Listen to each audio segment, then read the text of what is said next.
Good afternoon, everybody, and thank you for watching this video. This is I'm going to try to finish 2 Samuel. So, I have no idea who this is for, like I said, but whoever this is for, and like I said, I'm not necessarily, like, unless I'm told, like, something specific, then,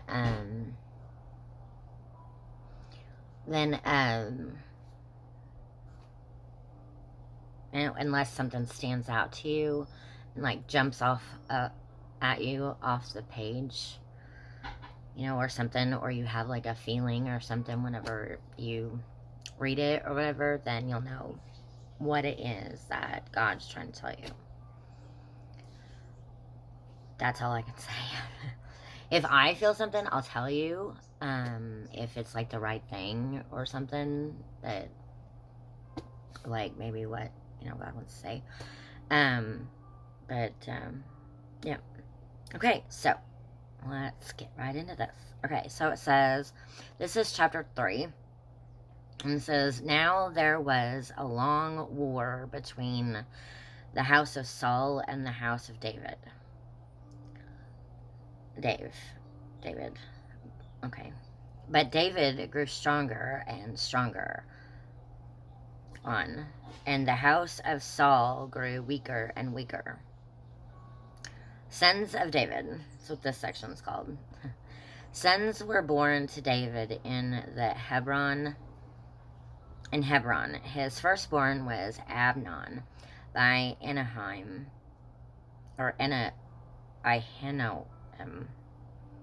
I have no idea how to pronounce some of these names sometimes.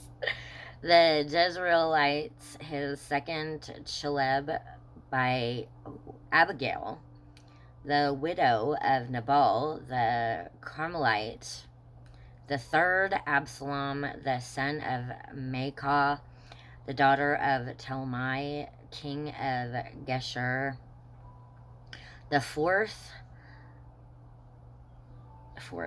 Adonai,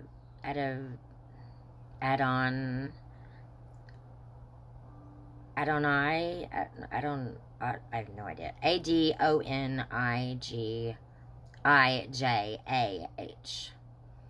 The son of Haggith, the fifth, Shepheth, the son of Abital, and the sixth, Ithream by David's wife, Eglah. Okay. These were born to David in Hebron. Okay, second section. Abner joins forces with David. Now it was so, while there was war between the house of Saul and the house of David, that Abner was strengthening his hold on the house of Saul. And Saul was a concubine, okay, whose name was Rizpah, the daughter of Aiah.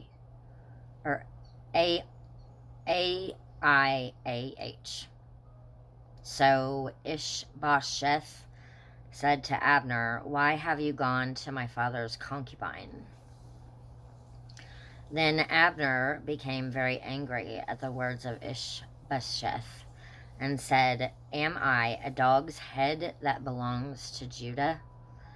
Today I show loyalty to the house of Saul your father, to his brothers and to his friends, and have not delivered you into the hand of David, and you charge me today with a fault concerning this woman. May God do so to Abner, and more also, if I do not do for David as the Lord has sworn to him, to transfer the kingdom from the house of Saul and set up the throne of David over Israel and over Judah from Dan to Beersheba. Okay, and that goes along with another dream I had with a guy named Dan, and my first husband's name was David. Okay, so, okay. And he could not answer Abner another word because he feared him. Then Abner sent messengers on his behalf to David, saying, "Who is the land?" Saying also, "Make your covenant with me, and indeed my hand shall be with you to bring all Israel to you." And David said, "Good." Oh, okay. Good. Okay, good. "I will make a covenant with you. But one thing I require of you: you shall not see my face unless you first bring Michelle, Saul's daughter, when you come to see my face." It's spelled Michal, so it's either, I think it might be Michelle.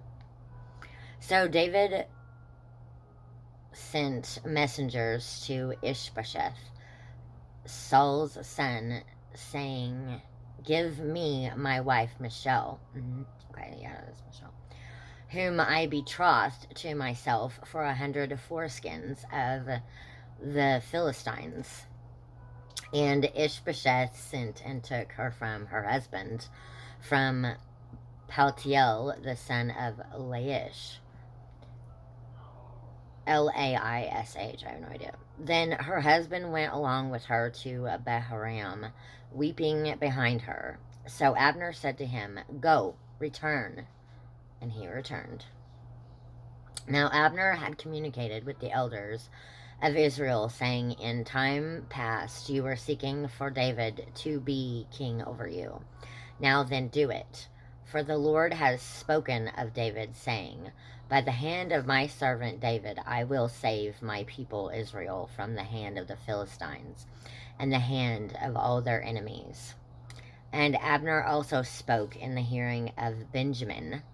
Then Abner also went to speak in the hearing of David in Hebron all that seemed good to Israel and the whole house of Benjamin. So Abner and 20 men with him came to David at Hebron. And David made a feast for Abner and the men who were with him.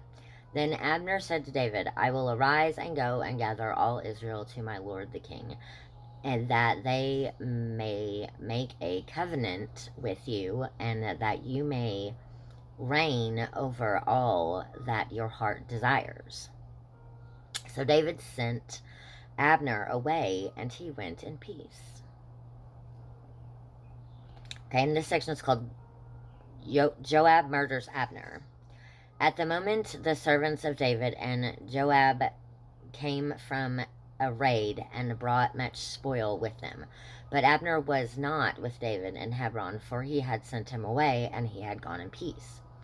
When Joab and all the troops were with him had come, they told Joab, saying, "Abner the son of Ner came to the king, and he sent him away, and he has gone in peace." Then Joab came to the king and said, "What have you done? Look, Abner came to you. Why is it that you sent him away, and he has already gone? Surely you realize that Abner the son of Ner came to deceive you, to know your going out and your coming in, and to know all that you are doing." Oh. And when Joab had gone from David's presence, he sent messengers after Abner, who brought him back from the well of Sirah. But David did not know it. Now when Abner had returned to Hebron, Joab took him aside in the gate to speak with him privately, and there stabbed him in the stomach, so that he died for the blood of Ashiel his brother. Afterward, when David heard it, he said, "My kingdom and I are guiltless before the Lord forever of the blood of Abner the son of Ner.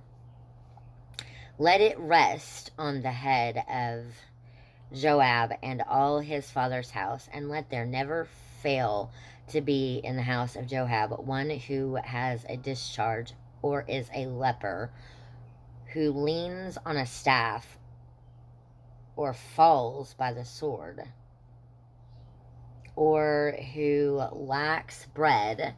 So Joab and Abishai his brother killed Abner because he had killed their brother Ashiel at Gibeon in the battle.